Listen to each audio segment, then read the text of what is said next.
Boa noite! Começa agora o Viçosa Notícias. Confira os destaques dessa segunda-feira. Quase 40% dos veículos de Viçosa estão com pagamento do IPVA atrasado. Mapa demonstra dados críticos a respeito do crescimento da obesidade em Minas Gerais. PM prende 2 homens em flagrante por tráfico de drogas em Viçosa. Essas e outras notícias você confere agora, no Viçosa Notícias. No dia 30 de junho, última sexta-feira, o Programa Municipal da Terceira Idade, PMTI, organizou o Simpósio de Conscientização contra a Violência ao Idoso. Veja como foi.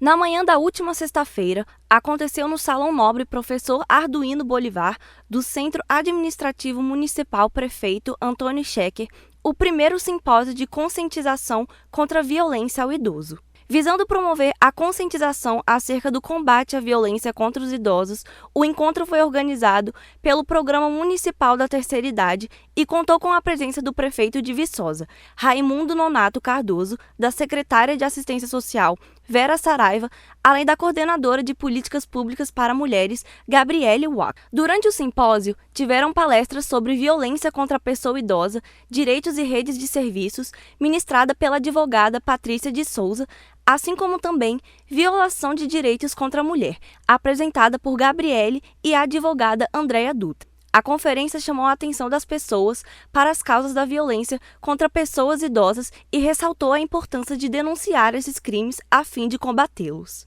A reunião de Economia Popular Solidária do ITCP vai acontecer nesta quinta-feira. Confira os detalhes.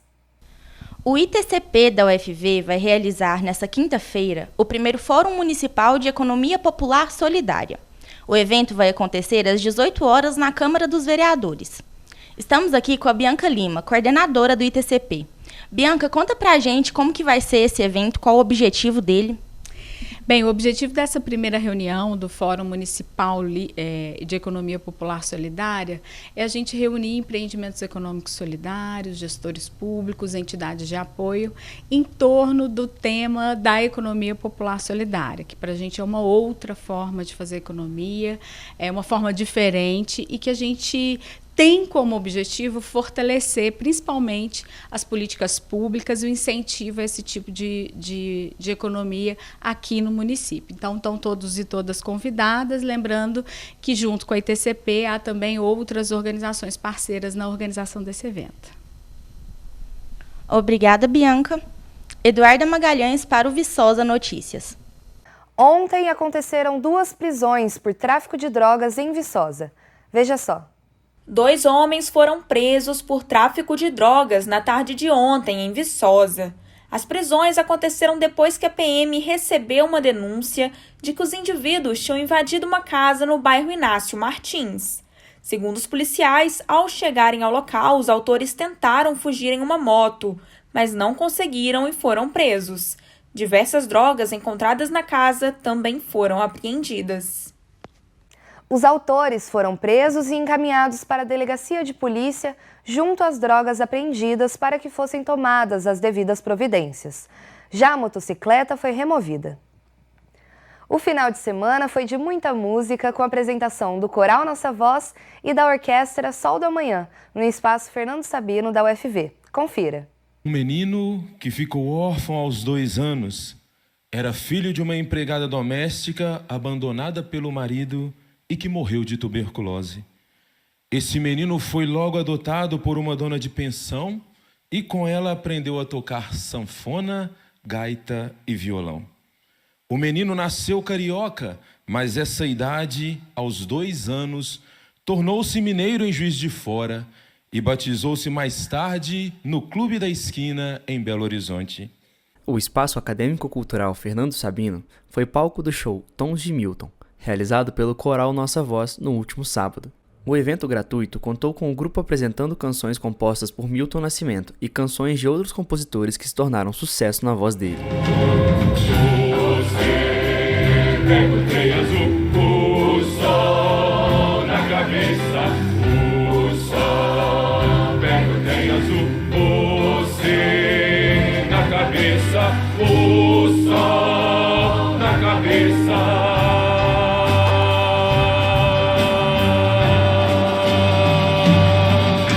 show contou ainda com a interpretação das músicas Canção do Sal, Paisagem da Janela, Caçador de Mim, Maria Maria.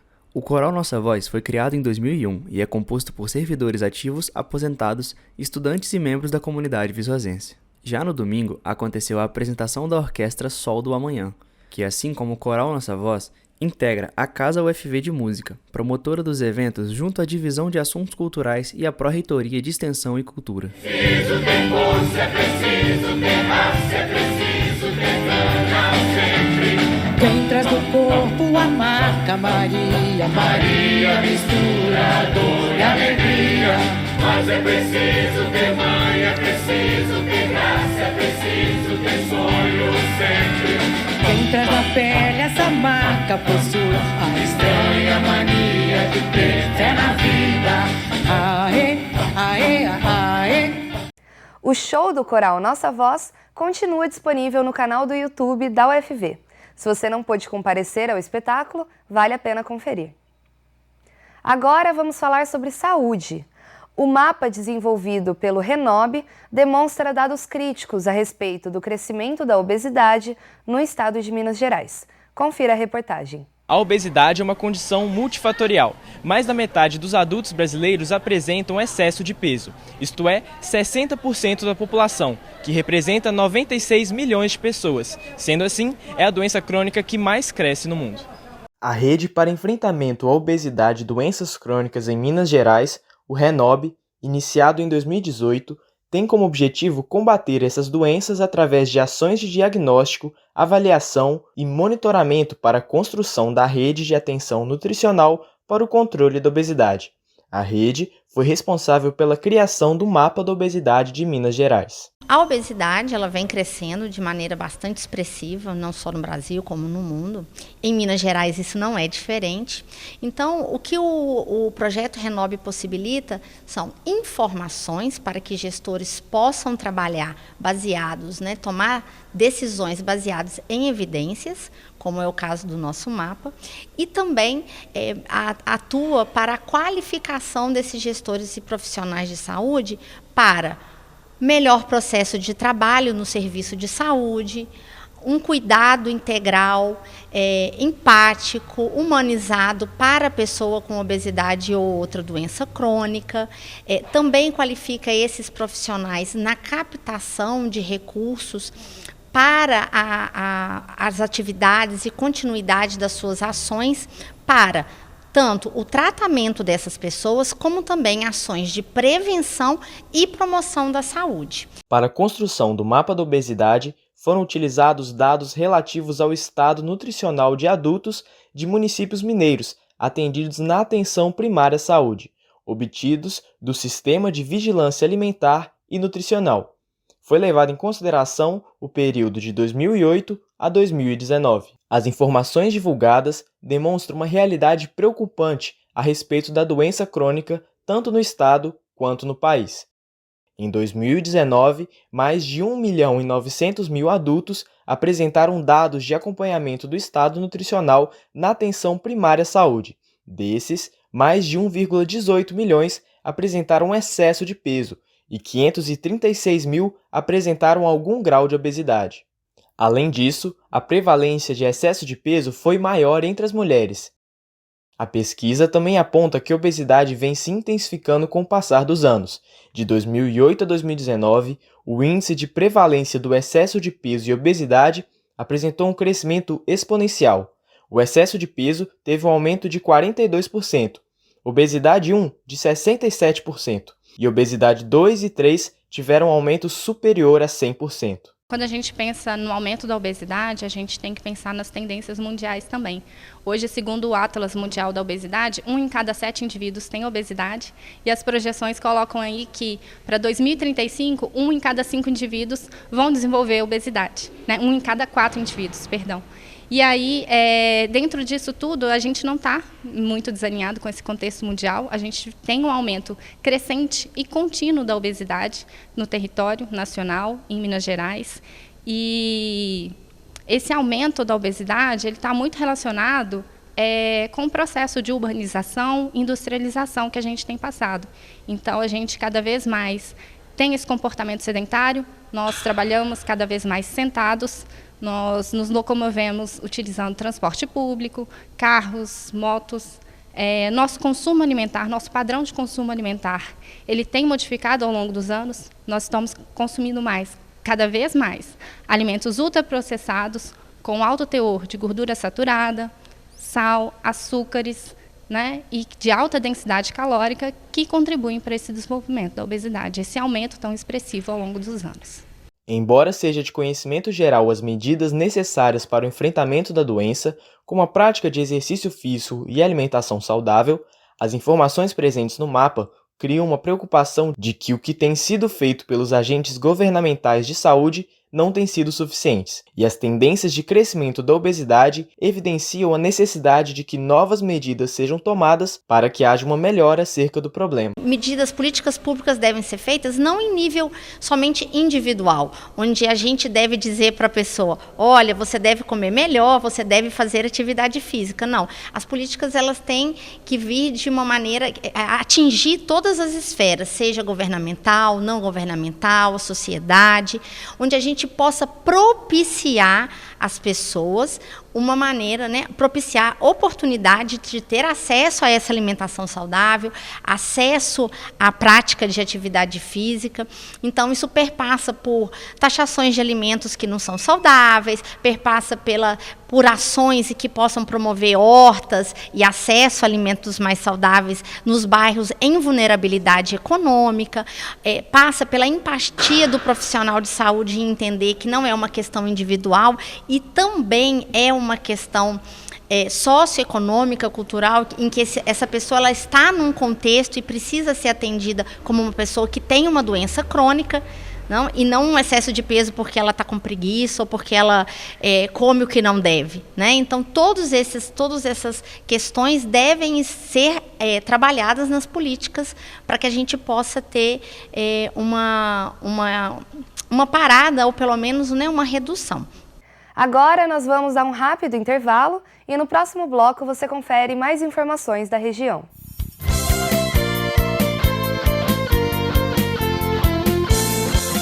Viçosa Notícias está de volta e agora nós vamos à previsão do tempo.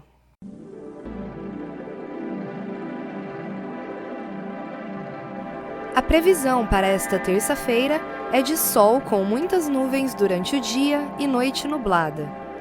Viçosa tem mínima de 9 graus e máxima de 23. Em Araponga, a mínima é de 7 e máxima de 21 graus. Teixeiras tem mínima de 10 e máxima de 24 graus. Em São Miguel do Anta, a mínima é de 9 graus e a máxima de 22. E você conhece o Contamina UFV? O projeto é composto por diversas alunas da universidade e tem como objetivo capacitar e desenvolver pessoas com foco em incentivar a liderança feminina em todas as áreas. Para isso, o Contamina realiza vários eventos, como palestras, capacitações e rodas de conversa. Se você quer saber qual será o próximo e como participar, então preste bastante atenção nas informações que a repórter Isabelle Oliveira traz para a gente. Atualmente, o empreendedorismo digital tem sido uma grande forma de ganhar dinheiro através da internet, já que faz a ponte entre vendedor e cliente e facilita a venda de serviços e produtos. O projeto Contamina UFV, para tentar ajudar aqueles que desejam entrar neste meio, vai oferecer uma palestra. E para dar mais detalhes sobre ela, estou aqui com a coordenadora de eventos do Contamina, Maria Luísa Silva. Maria Luísa, quando e onde vai acontecer a palestra? Bom, a palestra vai acontecer no PVA, na sala 117, às 7 horas. Quem pode participar e como é feita a inscrição? O evento é aberto para todo tipo de público e para fazer a inscrição é super fácil. É só entrar no nosso Instagram, @ContaminaUFV, e acessar o link que está disponível na nossa bio. Quem vai ministrar a palestra e como o assunto pode contribuir para o público? A palestra vai ser ministrada pela Larissa Fonseca, que é empreendedora e mentora digital, e ela vai estar abordando sobre o que é esse empreendedorismo digital, como faz para entrar nesse meio e principalmente como ganhar dinheiro no meio digital. Obrigada, Maria Luísa. E só lembrando a você que nos assiste, caso tenha perdido alguma informação, basta acessar o Instagram do projeto em @ContaminaUFV. Isabelle Oliveira para o Viçosa Notícias. Obrigada, Isabelle e Maria Luísa, pelo convite. Lembrando que o evento é gratuito e conta com emissão de certificado para aqueles que participarem. E a repórter Eduarda Magalhães foi conferir como está a situação dos veículos de Viçosa em relação ao IPVA. Vamos ver. O Imposto sobre a Propriedade de Veículos Automotores, IPVA, é obrigatório para todos os donos de veículos e deve ser pago anualmente. Geralmente, seu pagamento é feito nos primeiros meses do ano. A escala da terceira parcela do imposto aconteceu em maio. O senhor está com a parcela do IPVA em dia? Com certeza, porque eu pago tudo de vez, eu não parcelo não. Eu pago sempre adiantado do meu carro e da minha moto, certo? Então nunca deixo. Positivo, é bom fazer o pagamento em dias, né? Para evitar a multa, né? Sim, estou com a parcela em dia. Já está tudo em dia, paguei tudo, é parcelado. Tá tudo em dia, o meu carro está tudo pago. Pagou tudo de primeiro? Tudo de primeiro. Sim. Você pagou tudo de uma vez ou parcelado? Parcelado. Pago todos os anos no primeiro dia útil que está para pagar, eu já quito. IPVA é família, meu carro. Meu carro não fico sem ele não, minha mulher até passa sem ela, mas eu sei, IPVA é sagrado. Tá tudo pago. Paguei 2023 completo, entendeu? Tá tudo... É para evitar problemas, né? Pra gente poder não ter confusão e não ter dor de cabeça com a fiscalização, né? E contribuir também com o Estado, né? É preciso arrecadar os impostos para poder fazer as benfeitorias. Não, paguei de uma vez só. Deu uma cacetada no meu bolso, mas paguei de uma vez só. Em 10 de maio deste ano, o Detran de Minas Gerais contabilizava 47.231 veículos em Viçosa, sendo que 42.801 estavam em condições de licenciamento. O levantamento feito pela TV Viçosa na época contabilizava 20.380 veículos licenciados e 22.421 não licenciados, sendo que 20.788 veículos apresentaram débitos com o IPVA. Até 26 de junho, um mês após o vencimento da última parcela do IPVA, o Detran informou que dos 47.423 veículos registrados, 43.023 estão em condições de licenciamento. O município de Viçosa contabiliza 27.037 veículos licenciados, cerca de 63% do total de veículos. Os não licenciados totalizam um montante de 15.986 veículos, perfazendo o total de 37%. Conforme a Secretaria de Fazenda de Minas Gerais, o proprietário de veículo que não quitou o IPVA na data prevista paga multa de 0,3% ao dia, até o 30º dia e 20% após esse período, além dos juros da taxa Selic acumulada do mês posterior ao vencimento até o mês do pagamento. Chegou a hora de falar de esportes. Quem traz os últimos acontecimentos é o Lucas Romano.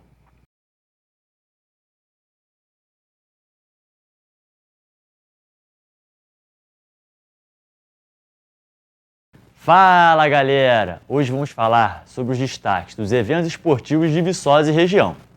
Vamos começar falando sobre os carros off-road, que chegaram com tudo em Viçosa nesse final de semana, e a terceira etapa de Jeep Cross movimentou a cidade. Veja só. A modalidade recente do Jeep Cross surgiu há mais ou menos 30 anos no Brasil e desde então vem aos poucos conquistando fãs ao redor do país, chegando pela terceira vez em Viçosa. Essa edição foi a maior que a cidade já viu. A competição contou com 7 categorias e foi disputada durante todo o final de semana. Então, o Jeep Cross ele já vem há vários anos, há mais de 30 anos, ocorrendo em todo o Brasil, tendo maior expressão no estado, né, de Santa Catarina, no sul brasileiro, né, e agora veio para o Sudeste. Agora não, para mais de 15 anos já acontece no Sudeste, com pouca expressão. E hoje chegamos aqui, né, a Viçosa, com esse maior evento que está acontecendo, porque já aconteceu 2 edições anteriores.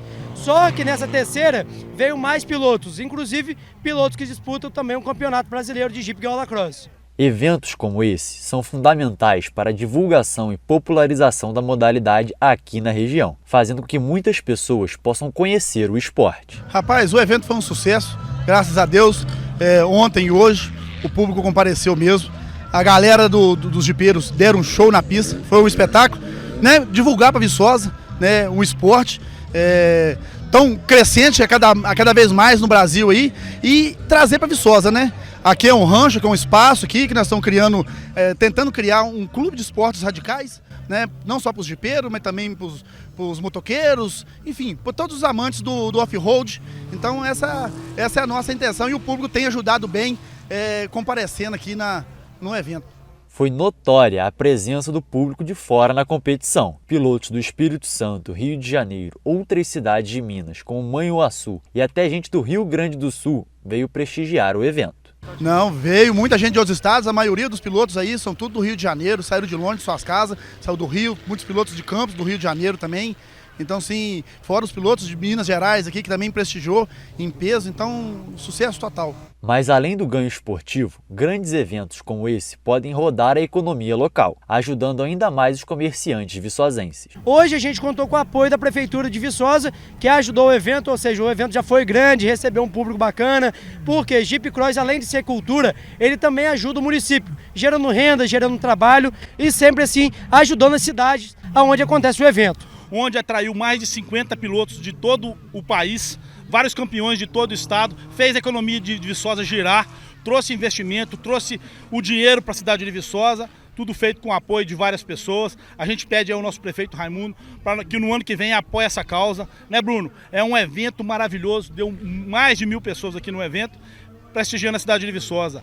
É a importância de fazer o município de Viçosa ser conhecido no cenário off-road a nível nacional. Traz muito benefício, né, para a cidade, muita gente, né, vem para prestigiar a cidade, igual nós viemos, fomos em festa ontem, fomos em restaurantes conhecer a cidade, então foi bom para todo mundo. E a recepção do público foi ótima, a galera já está ansiosa para a próxima edição. Um evento maravilhoso na cidade de Viçosa, né, todos nós viemos igual nós viemos do Rio, e foi um evento top.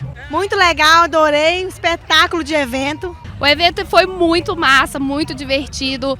Os pilotos arrasaram na pista e eu acho que tem que ser um evento que tem que ser muito mais incentivado pela prefeitura e foi muito massa. Até o ano que vem.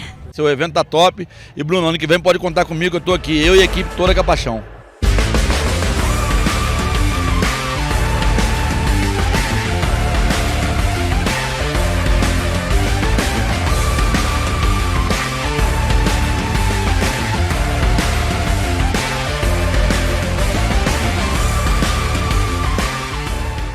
Neste sábado, dia 1º, aconteceu a terceira rodada do Campeonato de Ruas de São José do Triunfo. Quem nos traz mais informações é a repórter Isadora Viana. O primeiro jogo, que ocorreu por volta das 13 horas, foi entre o Beco, que ganhou de 3-1 com os gols do Pedro Soares, Daltro e Del, contra o Condomínio, que só teve um gol do Andrezinho. Já o segundo jogo foi realizado por volta das 15 horas entre o São Lourenço, que ganhou de 3-2 com os gols do Pedro Querosene, Reiner e o gol contra do Léo Guerreiro, contra o Morro, que teve os gols do Daltim e do Ney Miranda. Na classificação, o São Lourenço continua na frente, seguido pelo Condomínio, Morro, Beco e, por fim, Elisa Ladeira. A próxima rodada vai acontecer no próximo sábado, dia 8, com 2 jogos. São Lourenço contra Elisa Ladeira e Morro contra o Beco. No último domingo, a equipe do São Miguelense enfrentou o Jequeriense pelo Campeonato Regional do Açúcar. Confira como foi a partida com o repórter Pedro Didico. O Regional do Açúcar chegou em sua última rodada da fase de grupos. O time São Miguelense recebeu em casa, no Estádio Municipal Manuel Rigueira, o Jequeriense para o confronto. A partida terminou em goleada, 4-0 para o São Miguelense, com gols de William, Medina, Toninho e Salatiel. O campeonato agora segue para o mata-mata. As equipes classificadas aguardam um sorteio que vai definir os confrontos das oitavas de final. Quem também jogou pela Copa Regional do Açúcar foi o 1º de janeiro. Já classificado, a equipe de Teixeira foi mais tranquila para a última rodada. Quem nos informa sobre a partida é o repórter Matheus Escatolin. Na tarde de ontem, dia 2, a equipe do 1º de janeiro foi até a cidade de Sem Peixe pela última rodada da primeira fase do Campeonato Regional do Açúcar. Com gols de Luquinhas, Ruli e Fiupim, a equipe visitante venceu o Esporte Clube Sem Peixe pelo placar de 3-2. Com este resultado, o 1º de janeiro garantiu sua posição de líder do seu grupo e avançou para as oitavas de final do campeonato. Por ter sido o primeiro colocado do seu grupo, o 1º de janeiro decide a próxima fase de mata-mata em casa. O Aimorés fez sua primeira partida em casa pelo hexagonal final do Campeonato Mineiro Módulo 2. Veja como foi. A partida, válida pela segunda rodada, foi a primeira que o Aimorés fez diante do seu torcedor no estádio Afonso de Carvalho nesse hexagonal final. E apesar da festa da torcida da casa, quem comemorou primeiro foram os visitantes. Após a troca de passes na área, Caio marcou para o Uberlândia aos 15 minutos da primeira etapa. Contudo, a resposta do azulão veio ainda no primeiro tempo. Com 40 minutos, Peixoto aproveitou uma sobra de bola e acertou um belo chute de fora da área para empatar a partida. O jogo terminou com o placar de 1-1. Com mais esse empate, o Aimorés chegou a 2 pontos e caiu para a terceira colocação na tabela, 2 pontos atrás do líder, o RT. A penúltima rodada da Taça Montanhês de Futebol foi disputada no último domingo. Pedro Didico nos traz os detalhes das partidas. O primeiro jogo pelo Grupo B teve placar magro, apenas um gol marcado pelo time do Turvão contra Amigos do Copo. Na classificação do Grupo B, Turvão segue invicto e na liderança com 3 vitórias. Amigos do Copo vem logo atrás com 1 vitória, 1 empate e 1 derrota. Por fim, Pedreira e Ervalha FC seguem em terceiro e quarto lugar. Se na primeira partida teve apenas um gol, a segunda partida pelo Grupo A foi bem servida. Careço 3 e Montanhês Base 1. Com a vitória, Careço assumiu a liderança provisória do grupo. Logo em seguida vem o time Grama, que terá a oportunidade de retomar a liderança na última rodada semana que vem. A BC Pingos está logo atrás em terceiro lugar com 1 vitória. E por fim, o Montanhês Base permanece na lanterna do Grupo A. Todos os jogos acontecem no estádio Montanhês, em Ervalha, e a entrada é gratuita. As semifinais do Campeonato de Base Sub-13 e Sub-15 aconteceram no último final de semana. Confira os resultados com o repórter Henrique Temponi. No último sábado, dia 1º de julho, em jogo válido pelo Sub-15, o Viçosa Esporte Lazer enfrentou a equipe do Tecendo Sonhos e levou a melhor. A partida terminou em 1-0. Com isso, o Viçosa Esporte Lazer avança para as finais do campeonato. No Sub-13, o Viçosa Esporte Lazer e Tecendo Sonhos fizeram um jogo muito equilibrado. O Tecendo Sonhos levou a melhor, venceu por 3-2 e assim garantiu sua vaga na final do campeonato. Ainda falando da garotada, você conhece o Viçosa Esporte Lazer? Também conhecido como VEL, a equipe é uma das participantes do campeonato de base. E o repórter Henrique Temponi foi conhecer um pouco mais sobre como funciona o projeto. No campeonato de base Sub-13 e Sub-15, a equipe do Viçosa Esporte Lazer fez uma campanha muito sólida e se classificou para as semifinais do torneio em primeiro lugar, tanto no Sub-13 quanto no Sub-15. Durante a competição, o Viçosa Esporte Lazer emplacou diversas goleadas em seus adversários. E para saber mais sobre como acontece a preparação dos elencos, nós conversamos com Sérgio Henrique, auxiliar técnico da categoria Sub-13. Sérgio explicou sobre como a comissão técnica do Viçosa Esporte Lazer desenvolve o trabalho tático das equipes. Nosso trabalho tático vem sendo desenvolvido desde o momento pré-campeonato, né? E a gente sempre tenta observar as características dos atletas que a gente tem por posição. Então, a gente observa como que são nossos goleiros, como são nossos zagueiros, assim até chegar aos atacantes. E a partir das características a gente define a formação que a equipe vai jogar e também monta os treinos de acordo com as características dos jogadores e com o modelo de jogo que a gente acredita ser o mais ideal com os atletas que a gente tem. Além disso, o auxiliar contou um pouco sobre a importância de manter o elenco motivado e como a comissão técnica consegue fazer isso. Bem, para manter a motivação antes do jogo, é importante com que eles conversem entre eles para que eles estejam felizes antes do jogo. Então isso é uma coisa que mexe muito na motivação dos meninos. E tem um momento de ter o foco. Então, nesse momento do foco, a gente sempre passa ali as instruções que a gente quer que eles façam dentro do jogo. E em alguns momentos a gente tem que elevar a voz para que eles sintam mesmo o clima do jogo, para que eles entrem em campo com o foco máximo para as partidas. No último sábado, o Viçosa Esporte Lazer jogou as semifinais do campeonato de base. Em jogo muito equilibrado, o Sub-13 perdeu para o Tecendo Sonhos e se despediu do torneio. Mas o sonho de ser campeão ainda está vivo. No Sub-15, o Véu venceu o jogo por 1-0 e avançou para as finais. Por hoje é só. Até a próxima. Valeu! Obrigada, Lucas. Bom, essas foram as notícias de hoje. O Viçosa Notícias volta apenas na sexta-feira, devido à audiência pública da Câmara Municipal dos Vereadores, que ocorrerá na quarta, às 3h e será transmitida pela TV Viçosa. Para enviar alguma sugestão, entre em contato pelo nosso Instagram, @tvvicosa. E para rever o jornal completo, acesse o nosso canal no YouTube, TV Viçosa. Às 7h, na sexta-feira, o Viçosa Notícias te traz mais informações. Uma boa noite.